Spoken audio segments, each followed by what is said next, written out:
ചങ്ങായിമാരെ ഇന്ന് ക്രിസ്മസ് ആയിട്ട് തന്നെ നമ്മൾ വണ്ടി ഒന്ന് അയച്ചു പണിയാന്ന് വെച്ചു. അപ്പോൾ അയച്ചു പണി എന്ന് പറഞ്ഞാൽ നമ്മളെ ഹോൺ മാറ്റലാണ്. അപ്പോൾ ആദ്യത്തെ ഹോൺ എന്ന് പറഞ്ഞാൽ നമ്മുടെ ഹെല്ലയുടെ ഹോണാണ്. ഹെല്ലയുടെ HD ഹൈടോൺ 12 വോൾട്ടാണ്. ഇത് വലിയ ഗുണം എന്ന് പറഞ്ഞാൽ നമ്മൾ ആദ്യം വാങ്ങുന്ന ടൈമിലെല്ലാം അത്യാവശ്യം സൗണ്ടെല്ലാം ഉണ്ടായിന്. പിന്നെ നമ്മൾ റിലേ ഒക്കെ വെച്ച് നോക്കുമ്പോൾ വലിയ ഗുണമൊന്നും കാണുന്നില്ല.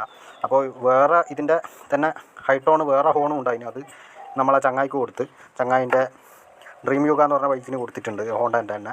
അത് അതിൽ വർക്കാവുന്നുണ്ട്. ഓന് പിന്നെ ഹോണ്ട ഭ്രാന്തൊന്നുമില്ല. അപ്പോൾ ഇത് നമ്മൾ അയച്ചു വെച്ചിട്ട് D82 എടുത്ത്. D82ൻ്റെ ഗുണം എന്ന് പറഞ്ഞാൽ ഗ്ലാമർ അതേപോലെ പാഷൻ പ്രോ അതിനൊക്കെ വെക്കുന്നതാണ്. അതിന് സ്റ്റോക്കായിട്ട് വരുന്നതാണ്.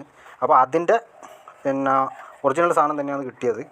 അത്യാവശ്യം പെട്ടിയൊക്കെ കാണുമ്പോൾ നല്ല ഗുണമൊക്കെ കാണുന്നുണ്ട്. കാരണം 180 ഉറുപ്പ്യാണ് ഇതിൻ്റെ റേറ്റ്. അത് കുറച്ച് തന്നിന് 160 ഉറുപ്പ്യക്കൊക്കെ എനിക്ക് കിട്ടീന്. കാരണം വെച്ചാൽ ഞാൻ എപ്പോൾ അടുത്ത് സാധനം വാങ്ങുന്നത് നമ്മൾ എക്സ്ട്രാ ഫിറ്റിങ്സിൻ്റെ ഷോപ്പിൽ നിന്ന്. അപ്പോൾ ഇതാണ് ഹോണ്. അപ്പോൾ ഈ ഹോൺ എന്ന് പറഞ്ഞാൽ നമ്മൾ നേരിട്ടുള്ള കണക്ഷനല്ല കൊടുത്തത്, റിലേ വെച്ചിട്ടാണ് കൊടുത്തത്. അപ്പോൾ റിലേ എന്ന് പറഞ്ഞാൽ നമ്മളെ റൂട്ട്സിൻ്റെ റിലേ ആണ്.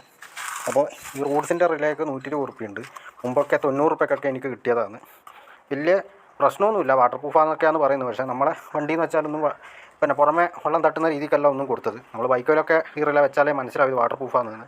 അപ്പോൾ സംഭവം എന്ന് വെച്ചാൽ ഈ റിലേ മേടിച്ചതെന്ന് പറഞ്ഞാൽ ഈ ഹോണിൻ്റെ യഥാർത്ഥ സൗണ്ട്, ഒറിജിനൽ സൗണ്ട് നമ്മളെ എന്ന് വെച്ചാൽ ഇതിൻ്റെ മുഴുവൻ ഹോണിൻ്റെ സൗണ്ടും കറക്റ്റ് കിട്ടാൻ, ഒരു വേരിയേഷനും ഇല്ലാണ്ട് കിട്ടാനാണ് നമ്മൾ റിലേ വെക്കുന്നത്. എന്ന് വെച്ചാൽ അങ്ങനെ ബാറ്ററി താണു പോവും, അങ്ങനത്തെ ഇഷ്യൂസ് ഒന്നും ഉണ്ടാവില്ല.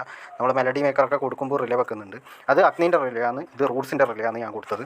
ഇതിന് റൂട്ട്സിൻ്റെ റിലേ ആണ് സെപ്പറേറ്റ് കൊടുത്തത്. കാരണം ഇതിൻ്റെ സ്റ്റോക്ക് ഹോണിൻ്റെ ടെർമിനലിൽ നിന്ന് വരുന്നത് എന്ന് വെച്ചാൽ ചെറിയ സൗണ്ടാണ്, വലിയ സൗണ്ടൊന്നും ഉണ്ടാവില്ല. അതായത് എന്ന് വെച്ചാൽ ഇതിൻ്റെ സ്റ്റോക്ക് ഹോണിലേക്ക് വരുന്ന ആ ഒരു കറണ്ട് മാത്രമേ ഉണ്ടാവും. അപ്പോൾ നമുക്ക് ഇതിൻ്റെ അകത്ത് കുറച്ചൊരു ആംബിയർ കിട്ടണ്ടെങ്കിൽ, ഹോണിൻ്റെ കറക്റ്റായിട്ടുള്ള സൗണ്ട് കിട്ടണ്ടെങ്കിൽ എന്ത് വേണം, നമ്മൾ റിലേ വെക്കണം. അതുകൊണ്ട് ഈ റിലേ ഇവിടെ കൊടുത്തു. ഇവിടെ ഒന്ന് കണിച്ച് വെക്കേണ്ട സ്ഥലം ഉണ്ടായിരുന്നു, അപ്പോൾ നമ്മളിവിടെ കൊടുത്തു. അതുപോലെ തന്നെ ബാറ്ററിയിലേക്ക് നേരിട്ടൊരു കണക്ഷൻ കൊടുത്തിട്ടുണ്ട്, അത് പോസിറ്റീവാണ്. അപ്പോൾ ഇതിൽ തന്നെ ഉണ്ട് കണക്ഷൻ്റെ കാര്യങ്ങളൊന്നും കൺഫ്യൂഷൻ ആവണ്ട. ഞാൻ മുന്നേ റിലേൻ്റെ കണക്ഷൻ നിങ്ങൾക്ക് പറഞ്ഞിട്ടുണ്ട്. അപ്പോൾ നമുക്കിതൊന്ന് ചെക്ക് ചെയ്ത് നോക്കാം. ഈ ഇട്ടിട്ട് ഇതാണ് ഇതിൻ്റെ ഒറിജിനൽ സൗണ്ട്. കാരണം ആദ്യം ഇതിൻ്റെ സൗണ്ട് എന്ന് പറഞ്ഞാൽ കുറവേനും, സ്റ്റോക്ക് ഹോണിൻ്റെ ടെർമിനലിൽ കൊടുത്തേരം കുറവേനും. അതുകൊണ്ടാണ് നമ്മൾ റിലേ യൂസ് ചെയ്തത്. റിലേ കുഴപ്പമൊന്നുമില്ല, റൂട്ട്സിൻ്റെ റിലേ ഒക്കെ അത്യാവശ്യം നല്ല സാധനം തന്നെയാണ്. പിന്നെ നിങ്ങൾക്ക് വേണ്ടിക്കില്ല അഗ്നീൻ്റെ റിലേ ഒക്കെ വാങ്ങാം. വയറുള്ള റിലേ വെക്കുന്നതായിരിക്കും നല്ലത്. കാരണം എന്ന് വെച്ചാൽ മറ്റുള്ളതിനൊക്കെ നമ്മൾ പിയാനോ പിന്നൊക്കെ വെച്ചിട്ട് കൊടുക്കണം. വയറുള്ളതാണെങ്കിൽ നിങ്ങൾക്ക് കൺഫ്യൂഷൻ ഇല്ലാണ്ട് ഇവിടെ മാർക്കൊക്കെ കൊടുത്തിട്ടുണ്ട്. അത് വെച്ചിട്ട് നിങ്ങൾക്ക് എളുപ്പം ഫോണിലേക്ക് കൊടുക്കാനുള്ള ആ ഒരു പെട്ടെന്ന് വർക്ക് ചെയ്ത് തീർക്കാൻ പറ്റും.